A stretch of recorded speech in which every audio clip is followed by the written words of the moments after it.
आजचा आपला पहिला प्रश्न आहे 2019ची आशियाई युवा ॲथलेटिक्स चॅम्पियनशिप स्पर्धा खालीलपैकी कोठे संपन्न झाली आहे? उत्तर आहे पर्याय क्रमांक 1 हाँगकाँग। ही स्पर्धा 15 मार्च ते 17 मार्च 2019 या कालावधीमध्ये हाँगकाँग येथे संपन्न झालेली आहे।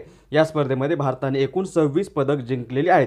या 26 पैकी 8 गोल्ड मेडल, 9 सिल्वर मेडल तर 9 ब्रॉन्झ मेडल भारताने जिंकलेले आहेत। भारताचा या स्पर्धेमध्ये दुसरा क्रमांक लागतो, पहिला चायनाचा आहे।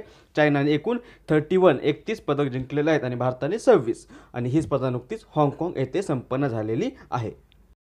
पुढचा प्रश्न, गोव्याचे मुख्यमंत्री व माजी संरक्षण मंत्री मनोहर पर्रिकर यांचे नुकतेच निधन झाले आहे, ते किती वर्षाचे होते? उत्तर आहे पर्याय क्रमांक 3 63। गोव्याचे मुख्यमंत्री व माजी संरक्षण मंत्री मनोहर पर्रिकर यांचं नुकतंच 17 मार्च 2019 या दिवशी निधन झालेलं आहे आणि ते 63 एवढ्या वयाचे होते। उत्तर आहे पर्याय क्रमांक 3। नेक्स्ट, नुकत्याच संपन्न झालेल्या 2019च्या नमस्ते थायलंड महोत्सवाचे आयोजन खालीलपैकी कोणत्या शहरात करण्यात आले होते? उत्तर आहे पर्याय क्रमांक 2 नवी दिल्ली। नमस्ते थायलंड महोत्सव 2019 हा नुकताच 15 मार्च ते 17 मार्च 2019 या कालावधीमध्ये नवी दिल्ली या शहरामध्ये संपन्न झालेला आहे।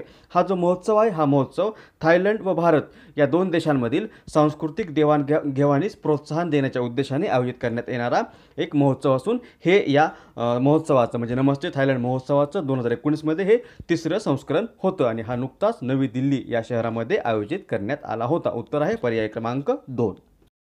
पुढचा प्रश्न, भारतीय निवडणूक आयोगाने नुकत्याच प्रसिद्ध केलेल्या माहितीनुसार आगामी लोकसभा निवडणुकीमध्ये पहिल्यांदाच मतदान करणाऱ्या मतदारांची संख्या खालीलपैकी कोणत्या राज्यात सर्वाधिक आहे?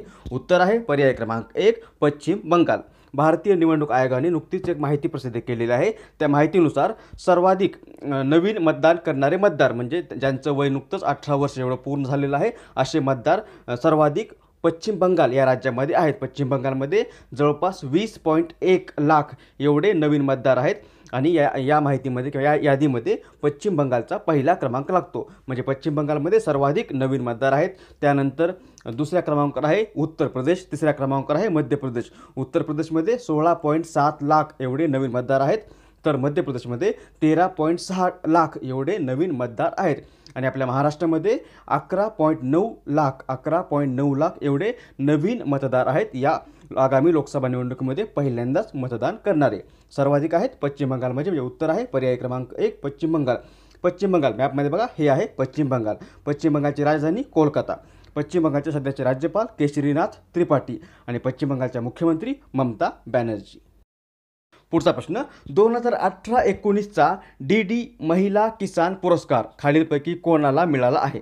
उत्तर आहे पर्याय क्रमांक 1 स्वाती शिंगडे। स्वाती शिंगडे या महाराष्ट्रातील पुणे या शहरातील असून याला नुकताच 2018 महिला किसान पुरस्कार जाहीर झालेला आहे। उत्तर आहे पर्याय क्रमांक 1। पुढचा प्रश्न, एप्रिल 2019 पासून CBSE शाळेमध्ये खालीलपैकी कोणता विषय 1ली ते 8वीच्या वर्गासाठी अनिवार्य करण्यात आला आहे? उत्तर आहे पर्याय क्रमांक 3 शारीरिक शिक्षण। शारीरिक शिक्षण हा विषय एप्रिल 2019 पासून CBSE शाळेमध्ये 1ली ते 8वीच्या वर्गासाठी अनिवार्य करण्याचा निर्णय नुकताच CBSE बोर्डाने घेतलेला आहे। उत्तर आहे पर्याय क्रमांक 3 शारीरिक शिक्षण।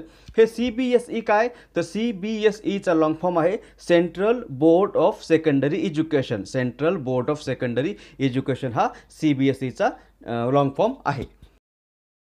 पुढचा प्रश्न, 2020 मध्ये टोकियो येथे होणाऱ्या ऑलिम्पिक स्पर्धेसाठी पात्र ठरणारा पहिला भारतीय ॲथलीट कोण आहे? उत्तर आहे पर्याय क्रमांक 2 KT इरफान। KT इरफान हा 2020 मध्ये टोकियो येथे होणाऱ्या ऑलिम्पिक स्पर्धेसाठी पात्र ठरणारा पहिला भारतीय ॲथलीट ठरलेला आहे। उत्तर आहे पर्याय क्रमांक 2 KT इरफान। आणि आता कालच्या व्हिडिओमध्ये विचारलेल्या प्रश्नाचं उत्तर। कालच्या व्हिडिओमध्ये आपण प्रश्न विचारला होता, हरिका द्रोणावल्ली ही खालीलपैकी कोणत्या खेळाशी संबंधित खेळाडू आहे? याचं बरोबर उत्तर आहे पर्याय क्रमांक 3 बुद्धिबळ। हरिका द्रोणावल्ली ही आंध्र प्रदेश या राज्याचे खेळाडू असून ही बुद्धिबळ या खेळाशी संबंधित आहे आणि भारताच्या राष्ट्रपतींनी नुकतेच 112 जणांना पद्म पुरस्कारांचं वितरण केलेलं आहे।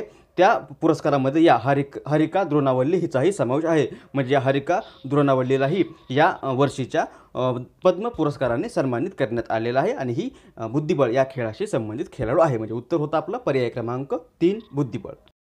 आणि आता आजच्या व्हिडिओचा प्रश्न, ज्याचं उत्तर तुम्हाला खाली कमेंट बॉक्समध्ये द्यायचं आहे. प्रश्न आहे, खालीलपैकी कोणता दिवस नुकताच विश्व किडनी दिवस म्हणून साजरा करण्यात आला आहे? प्रश्न पुन्हा एकदा, खालीलपैकी कोणता दिवस नुकताच विश्व किडनी दिवस म्हणून साजरा करण्यात आला आहे? पर्याय 12 मार्च, 13 मार्च, 14 मार्च आणि 15 मार्च. याचं बरोबर उत्तर तुम्हाला खाली कमेंट बॉक्समध्ये द्यायचं आहे.